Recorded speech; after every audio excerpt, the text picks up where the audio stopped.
ಎಲ್ಲರಿಗೂ ನಮಸ್ಕಾರ ಸ್ನೇಹಿತರೆ. ಇವತ್ತಿನ ವಿಷಯ ಯಾವ್ದ್ರ ಬಗ್ಗೆ ಮಾತಾಡೋದು ಅಂದರೆ, ನಾವು ಇವತ್ತು ನಮ್ಮ ಅಡಿಕೆ ತೋಟದಲ್ಲಿದ್ದೀವಿ.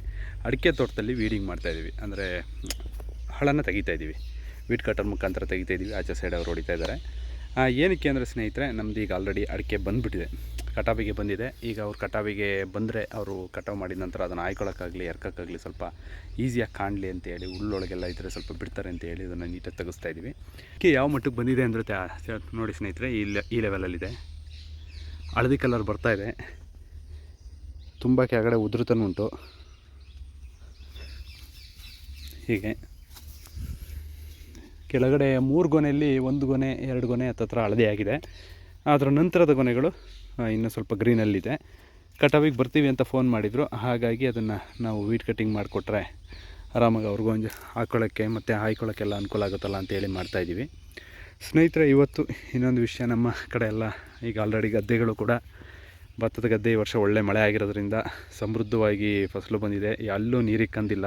ಸ್ಟಾರ್ಟಿಂಗ್ ಅದು ನಾಟಿ ಆದಾಗಲಿಂದ ಹಿಡಿದು ಇಲ್ಲಿವರೆಗೂ ಅದಕ್ಕೇನು ಅಷ್ಟೇ ನೀರಿನ ಕೊರತೆ ಉಂಟಾಗಿಲ್ಲ. ರೈತರಂತರ ಭತ್ತ ಬೆಳೆಯೋರಿಗಂತೂ ಫುಲ್ ಖುಷಿಯಾಗಿದೆ. ಒಳ್ಳೆ ಇಳುವರಿನೂ ಬರಬಹುದು. ನೋಡಿ, ಈ ಹಂತದಲ್ಲಿದೆ ನಮ್ಮಲ್ಲೆಲ್ಲ. ನಾನಿವತ್ತು ಭತ್ತದ ಗದ್ದೆ ಬಗ್ಗೆ ಏನಕ್ಕೆ ಮಾತಾಡ್ತಾಯಿದ್ದೀನಿ ಅಂದರೆ ಸ್ನೇಹಿತರೆ, ನಿಮಗೆ ಇನ್ನೊಂದು ಕಾಣ್ತಾ ಇರ್ಬೋದು, ಈ ಗದ್ದೆಯಲ್ಲಿ ಇದೊಂದು ಪಾತಿದೆ ನಿಮಗೆ, ಅಂದರೆ ದಾರಿ ಥರ ಆಗಿದೆ. ಏನಿದೇನು ಬದು ಅಲ್ಲ, ತೋರಿಸ್ತೀನಿ ಮನೆ ಹತ್ರಕ್ಕೆ ಹೋಗೇನೆ. ನೋಡಿ ಸ್ನೇಹಿತರೆ, ಇದು ಯಾವ ಥರ ಪಾತ್ ಅಂದರೆ ದಾರಿ ಆಗಿದೆ ಅಂತ ಹೋಗಿರೋದು. ದೊಡ್ಡವರು ಅಂತ ನಾವು ಯಾರನ್ನು ಕರಿತೀವಿ ಅಂತ ಹೇಳಿದ್ರೆ ಎಲಿಫೆಂಟ್, ಆನೆ ಸ್ನೇಹಿತರೆ. ನೋಡಿ, ಹಿಂಗೆ ಗದ್ದೆ ಒಳಗಡೆ ಹೋಗಿದೆ. ಎಲ್ಲಿಂದನೂ ಹಿಂಗೆ ಬಂದಿರೋಂಥದ್ದು ಹಳ್ಳ ದಾಟ್ಕೊಂಡು ಗದ್ದೆಲಿ ಪಾಸಾಗಿದೆ. ತಿಂದಿಲ್ಲ. ಏನು ಗೊತ್ತಾ ಸ್ನೇಹಿತರೆ, ಈ ಆನೆಗಳದು ಆಗಲಿ ಯಾವುದೇ ಪ್ರಾಣಿಗಳು ತಿನ್ನೋದಕ್ಕಿಂತ ಸ್ವಲ್ಪ ಈ ಥರ ತುಣಿದು ಅಥವಾ ಇನ್ನೊಂದು ಥರ ಮಾಡಿ ಹಾಳು ಮಾಡೋದೇ ಜಾಸ್ತಿ. ಇಲ್ಲೊಂದು ಚೂರು ಅದನ್ನು ಎಲ್ಲೂ ಮುಟ್ಟಕ್ಕೆ ಹೋಗಿಲ್ಲ, ಯಾಕಂದರೆ ಅದಕ್ಕೆ ಹೊಟ್ಟೆ ತುಂಬಿತ್ತೋ ಅಥವಾ ಬೇರೆ ಕಡೆ ಎಲ್ಲಾದರೂ ತಿನ್ಕೊಂಡು ಬಂದಿದೆ. ಅದ್ರ ಜೊತೆಗೆ ಅದಕ್ಕೆ ಟೈಮು ಬೇಗ ಕಾಡಿಗೆ ಹೋಗಿ ಸೇರ್ಕೋಬೇಕು ಅನ್ನೋ ಆ ಥರನೂ ಇರುತ್ತೆ. ಬೆಳಗಿನ ಟೈಮು ಅಥವಾ ಸ್ಟಾರ್ಟಿಂಗಲ್ಲೇ ಅದಕ್ಕೆ ಹೊಟ್ಟೆ ಫಿಲಪ್ ಆದಮೇಲೆ ಅದೇ ಥರನೇ ಸ್ನೇಹಿತರೆ ಇದೆ. ಪ್ರಾಣಿಗಳೇನು ಅಂದರೆ ನಮ್ಮ ಮನುಷ್ಯರುಗಳ ಥರ ಎಲ್ಲ ಸ್ಟೋರ್ ಮಾಡೋದಾಗಲಿ ಅಥವಾ ಇನ್ನೊಂದು ಕಡೆ ಅದನ್ನು ಇಡೋಣ ನಾಳೆಗೆ ತಿನ್ನೋಣ ಅನ್ನೋ ಮೆಂಟಾಲಿಟಿ ಎಲ್ಲ ಇರಲ್ಲ. ಅದು ಏನಿದ್ರು ಅವತ್ತಿಂದ ಅವತ್ತೇ, ಆ ಕ್ಷಣಕ್ಕೆ ಏನು ಅನಿಸುತ್ತೆ, ಹಸಿವು ಅನಿಸುತ್ತೋ ಅಥವಾ ನೀರು ದಾಹ ಆಗುತ್ತೋ ಅದನ್ನು ಆ ಕ್ಷಣನೇ ಮಾಡಿಬಿಡ್ತವೆ. ನೋಡಿ, ಅದು ಹೋಗಿದೆ, ದೊಡ್ಡದೇ ಸಲಗನೆ ಹೋಗಿರೋದು. ಈ ಸಲಗದ ಬಗ್ಗೆನೂ ನಿಮಗೆ ತುಂಬ ಚೆನ್ನಾಗಿ ಪರಿಚಯ ಇದೆ. ಬೇರೆ ಯಾರೂ ಅಲ್ಲ, ನಮ್ಮ ಆಲೂರು ಮತ್ತು ಸಕಲೇಶ್ಪುರ ಭಾಗದಲ್ಲಿ ತಿರುಗಾಡೋ ಅಂಥ ಭೀಮಾ ಅಂತ ಕಾಡಾನೆ ಇದೆಯಲ್ಲ, ಅದೇ ಆನೆ ಇಲ್ಲೇ ಪಾಸ್ ಆಗಿರೋದು. ನಮ್ಮ ತೋಟದ ಪಕ್ಕನೇ ಇದೇ ನಮ್ಮ ತೋಟ. ಯಾವಾಗಲೂ ಇದೇ ಪಾತಲ್ಲಿ ಹೋಗುತ್ತದು. ಅದೊಂದೇ ಆನೆ ಅಂತಲ್ಲ, ಯಾವುದೇ ಆನೆ ಬಂದರೂ ಕೂಡ ಇದೇ ಪ್ಲೇಸಲ್ಲಿ ಹೋಗ್ತದೆ.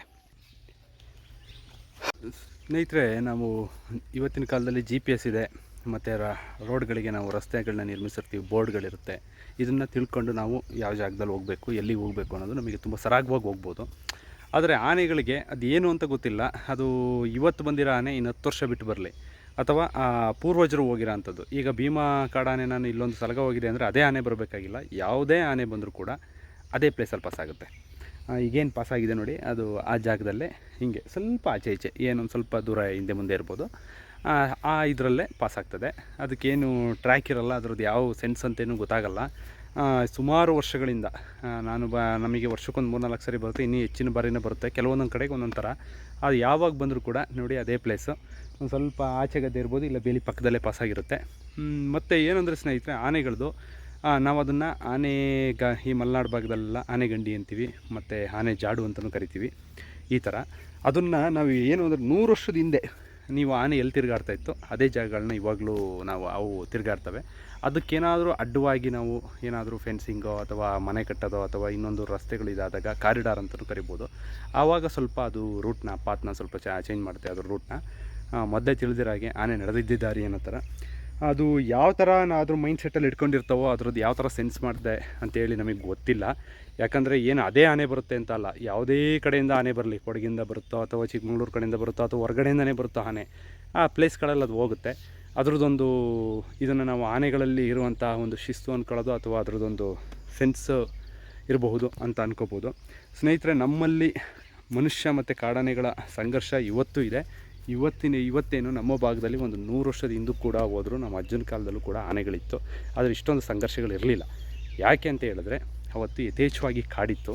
ಕಾಡಿರೋದ್ರಿಂದ ಅದಕ್ಕೆ ಸಾಕಷ್ಟು ಮೇವು ಕಾಡಲ್ಲೇ ದೊರೀತಾ ಇತ್ತು. ನೀವೀಗೇನಿಲ್ಲ, ಈ ಗದ್ದೆ ಬಿಟ್ಟು ಮೇಲುಗಡೆ ಜಾಗಗಳು ಏನಿದೆ, ಆ ಪ್ಲೇಸಲ್ಲಿ ಏನಿದೆ ಅದೆಲ್ಲ ಫುಲ್ ಕಾಡೇ ಇದ್ದಿದ್ದು. ಫುಲ್ಲು ನೀವು ಆಚೆ ನೋಡಿದ್ರು ಅದಕ್ಕೆ ಸಾಕಷ್ಟು ಮೇವುಗಳು ಅಲ್ಲೇ ದೊರೆಯೋದ್ರಿಂದ ಅವು ಕಾಡಿಂದ ಆಚೆ ಬರ್ತಾಯಿತ್ತಿಲ್ಲ. ಮತ್ತು ಅಷ್ಟೊಂದು ಮನುಷ್ಯನಿಗೂ ಕೂಡ ತೊಂದರೆ ಆಗ್ತಾಯಿರಲಿಲ್ಲ. ಅವ್ನು ಮನುಷ್ಯ ಬೆಳೆದಂಥ ಅವ್ನು ಮಾಡಿರೋ ಅಂಥ ಯಾವುದೇ ಕೆಲಸಗಳಿಗೆ ಅಡ್ಡಿ ಆಗ್ತಾಯಿರಲಿಲ್ಲ. ಕಾಡಲ್ಲಿ ಇರ್ತಾಯಿತ್ತು. ಕಾಡಲ್ಲಿ ಆನೆ ಇದೆ ಅಂದ್ಕೊಳ್ತಾಯಿದ್ರು, ಸುಮ್ಮನೆ ಆಗ್ತಾಯಿದ್ರು. ಇತ್ತೀಚೆಗೆ ಯಾಕೆ ಅಂದರೆ ಜನಸಂಖ್ಯೆ ಜಾಸ್ತಿ ಆಗಿದೆ. ಜನಸಂಖ್ಯೆ ಸ್ಫೋಟ ಯಾವ ಮಟ್ಟಕ್ಕಾಗಿದೆ ಅಂದರೆ, ಯಾವುದೇ ಕಾಡಿರಲಿ ಬೆಟ್ಟದ ಮೇಲೆ ಹೋಗಿ ನೆತ್ತಿನೂ ಕೂಡ ನಾವು ಹುತ್ತಿ ತೋಟ ಮಾಡೋದಾಗಲಿ ಅಥವಾ ಇನ್ನೊಂದು ಬೆಳೆ ಮಾಡೋದಾಗಲಿ ಮಾಡ್ತೀವಿ. ಈಗ ಮನುಷ್ಯ ತನ್ನ ಬಾರ್ಡ್ರನ್ನ ಲಿಮಿಟ್ಸ್ನ ಜಾಸ್ತಿ ಮಾಡ್ತಾ ಇದ್ದಾನೆ. ಭೌಗೋಳಿಕವಾಗಿ ನಮ್ಮ ಭಾರತ ದೇಶ ಎಷ್ಟಿದೆ ಅದರದ್ದು ಪ್ರದೇಶ ಅಷ್ಟೇ ಇರೋದು. ಮನುಷ್ಯ ಮಾತ್ರ ಜಾಸ್ತಿ ಆಗ್ತಾಯಿದೆ ಜನಸಂಖ್ಯೆ ಜಾಸ್ತಿ ಆದಾಗ ಅವನಿಗೆ ಬೇಕಾದಂಥ ಏನು ಡೈಲಿ ನೀಡ್ಸ್ಗೋಸ್ಕರನಾದರೂ ಜಾಗಗಳನ್ನ ಆಕ್ಯುಪೈ ಮಾಡ್ತಾ ಇರ್ತಾನೆ. ಆವಾಗ ಆಕ್ಯುಪೈ ಆದಾಗ ಅವಕ್ಕೆ ಹೌದು ಸ್ಥಳೀಯವಾಗಿ ಅವು ಮುಂಚೆ ನೂರಾರು ವರ್ಷಗಳಿಂದ ಇದ್ದಂತಹ ಜಾಗನ ನಾವು ಹೋಗಿ ಅದಕ್ಕೆ ಅಲ್ಲಿ ಡಿಸ್ಟರ್ಬ್ ಮಾಡಿದಾಗ ಅವು ಊರುಗಳಿಗೆ ಬರೋ ಅಂಥದ್ದು, ಪಟ್ಟಣಗಳಿಗೆ ಅಥವಾ ಮನುಷ್ಯ ಬೆಳೆದಂಥ ಬೆಳೆಗಳನ್ನ ದಾಳಿ ಮಾಡೋದು ನಡೀತದೆ. ಇನ್ನೇನು ಇಲ್ಲ ಸ್ನೇಹಿತರೆ, ಇದೇ ಕಾರಣ ಅದಕ್ಕೆ. ನೋಡಿ, ಡ್ಯಾಮ್, ನಮ್ಮ ಹೇಮಾವತಿ ಡ್ಯಾಮ್ ಕಟ್ಟಿದಾಗ ನಮಗೆ ಫಾರೆಸ್ಟ್ ಏನಿತ್ತು ಅದನ್ನು ಅಲ್ಲಿ ಮುಳುಗಿದಾಗ, ಜಾಗಗಳು ಮುಳುಗಿದಾಗ ಅವ್ರನ್ನ ಫಾರೆಸ್ಟ್ನ ಅಲರ್ಟ್ ಮಾಡಿದ್ರು. ಯಾಕಂದರೆ ಅಲ್ಲಿದ್ದಂಥ ರೈತರುಗಳಿಗೆ ಬೇರೆ ಕಡೆಗೆ ಸ್ಥಳಾಂತರ ಮಾಡಬೇಕಾಗಿತ್ತಲ್ಲ. ಆವಾಗ ತುಂಬ ಕಡೆ ಸ್ಥಳಾಂತರ ಆಯಿತು. ಆವಾಗ ಕಾಡು ನಾಶ ಆಯಿತು. ಆವಾಗಲಿಂದನೇ ಈ ಮನುಷ್ಯ ಮತ್ತು ಆನೆಗಳ ಸಂಘರ್ಷ ಶುರುವಾಗಿದ್ದು. ಕೆಲವು ಕಡೆಗೆ ಒಂದು ಒಳ್ಳೆಯದಾಗಿದೆ, ಕೆಲವು ಕಡೆಗೆ ಸ್ವಲ್ಪ ತೊಂದರೆಗಳಾಗ್ತಾಯಿದೆ. ಎಲ್ಲರೂ ಮಾಡುವುದು ಹೊಟ್ಟೆಗಾಗಿ, ಗೇಣು ಬಟ್ಟೆಗಾಗಿ ಅನ್ನೋ ಹಾಗೆ ರೈತ ಮಾಡೋದು ಅವನ ಹೊಟ್ಟೆಗೋಸ್ಕರನೇ. ಸ್ನೇಹಿತರೆ, ಈಗ ಅಲ್ಲಿ ಗದ್ದೆಯಲ್ಲಿ ನೀವು ನೋಡಿರ್ಬೋದು, ಅವರು ಕೂಡ ಸಣ್ಣ ಹಿಡುವಳಿದಾರರೇ. ಅವರು ಏನು ತುಂಬ ದೊಡ್ಡ ಹಿಡುವಳಿದಾರಲ್ಲ. ದೊಡ್ಡವರಾಗಲಿ ಸಣ್ಣವರಾಗಲಿ ಎಲ್ಲರಿಗೂ ಒಂದೇ. ಯಾಕಂದರೆ ಅವನು ಪಾಪ ಮನೆಗೆ ಒಂದು ವರ್ಷಕ್ಕಾಗುವಷ್ಟು ಭತ್ತನ, ಅಕ್ಕಿನ ಕೊಳ್ಳೋದು ಬೇಡ ಅಂತ ಹೇಳಿ ಮಾಡ್ಕೊಂಡು ಬೆಳ್ಕೊಂಡಿರ್ತಾನೆ. ಆ ಸಮಯದಲ್ಲಿ ಇನ್ನೇನು ಕಟಾವಿಗೆ ಬಂದಿದೆ, ಇನ್ನೊಂದು ಸ್ವಲ್ಪ ದಿವಸ, ಏನು ಹೆಚ್ಚು ಕಮ್ಮಿ ಇನ್ನೊಂದು ತಿಂಗಳೊಳಗೆ ಕಟಾವು ಕಾರ್ಯ ಮುಗ್ದೋಗ್ಬಿಡುತ್ತೆ. ಆ ಸಮಯದಲ್ಲಿ ಈ ಥರ ಪ್ರಾಣಿಗಳಿಂದ ಅವಳಿ ಆದಾಗ ಅವನಿಗೂ ಕೂಡ ನೋವಾಗುತ್ತೆ. ಯಾಕಂದರೆ ವರ್ಷಿಡೀ ಕೆಲಸ ಮಾಡಿರ್ತಾನೆ, ಅದಕ್ಕೆ ಒಂದು 6 ತಿಂಗಳಾದರೂ ಮಾಡಿರ್ತಾನೆ, ನೋವಾಗುತ್ತೆ. ಈಗ ಪ್ರಾಣಿ ಬಂತು ಅಂದರೆ ಪ್ರಾಣಿಗಳು ಕೂಡ ತನ್ನ ಹೊಟ್ಟೆ ಹಸಿವಿಗೋಸ್ಕರನೇ, ಅದನ್ನು ಬೇರೆ ಇನ್ಯಾವ ಮೆಂಟಾಲಿಟಿನೂ ಇರೋಲ್ಲ. ಯಾವುದೇ ಪ್ರಾಣಿಗಾದರೂ ಕೂಡ, ಮನುಷ್ಯನೊಬ್ಬನ ಬಿಟ್ಟರೆ ಬೇರೆ ಯಾವ ಪ್ರಾಣಿಗಾದರೂ ಕೂಡ ಸ್ಟೋರ್ ಮಾಡಬೇಕು, ನಾನು ಇನ್ನೂ ಸ್ವಲ್ಪ ಎಕ್ಸ್ಟೆಂಡ್ ಮಾಡಬೇಕು ಅಥವಾ ಇನ್ನೂ ತಿನ್ನಬೇಕು ಅನ್ನೋದಿಲ್ಲ. ಹಸಿವಿಗೋಸ್ಕರನೇ ತಿಂದಿರುತ್ತೆ. ಇವಾಗ ನಾವು ಯಾರಿಗೆ ಏನು ಹೇಳಬೇಕು ಅನ್ನೋದು ಗೊತ್ತಾಗಲ್ಲ.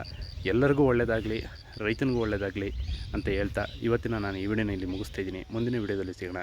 ಅಲ್ಲಿವರೆಗೂ ಜೈ ಹಿಂದ್.